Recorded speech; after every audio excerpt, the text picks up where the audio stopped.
Il y a un vaste débat qui est provoqué par les téléphones cellulaires, portables, je ne sais pas comment on appelle ça,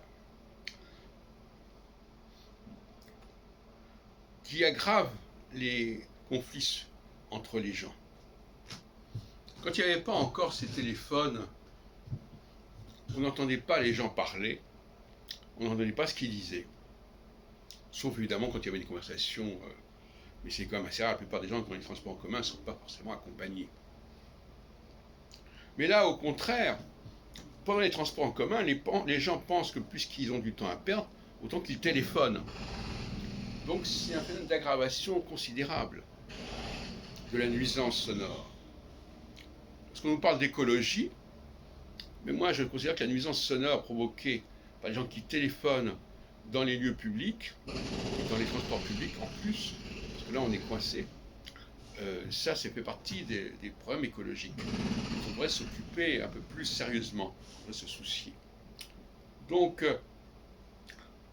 moi-même par exemple, quand je fais ces émissions, je les fais pas dans la rue, je les fais pas dans ma cour, j'ai pas l'intention que n'importe qui écoute mes émissions. À la fois parce que ça ne m'intéresse pas de faire connaître ce que je dis à n'importe qui, et d'autre part parce que j'ai pas envie de gêner les autres qui n'ont pas à entendre mes propos.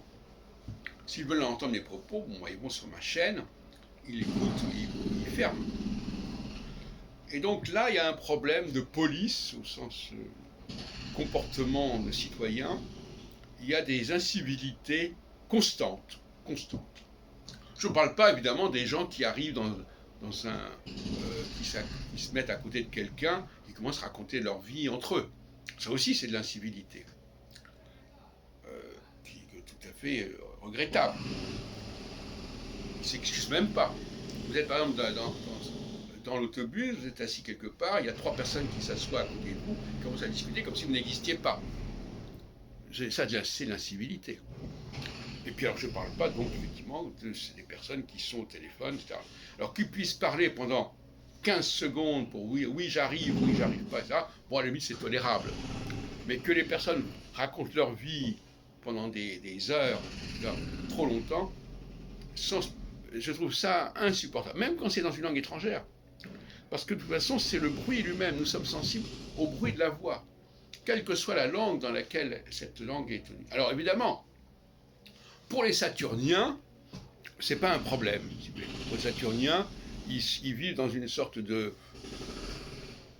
communion comme ça, où on fait du bruit, c'est une bonne chose, c'est un signe de sociabilité. Donc là, ils tolèrent n'importe quoi, etc. Mais alors, les Jupitériens, eux, ils ne fonctionnent pas de la même façon. Ils ne se nourrissent pas de la même manière de la présence des autres. Et ils ont besoin de silence. Alors, peut-être qu'on devrait leur interdire d'aller dans les transports publics. C'est aussi une solution, transport en commun. Pourquoi pas? Il y a effectivement des lieux qui préservent le silence. Donc ça montre bien que la structure, elle existe. Par exemple, dans les bibliothèques, on n'est pas censé ni téléphoner, ni parler. Encore que, malheureusement, à la Bibliothèque nationale, on a installé les banques où on donne des renseignements aux lecteurs auprès des lecteurs. Alors que au site Richelieu, c'était au sous-sol. Et ça, c'est très gênant parce qu'on est gêné par les discussions entre les lecteurs et le personnel. Et ça ne devrait pas exister non plus. C'est une infraction.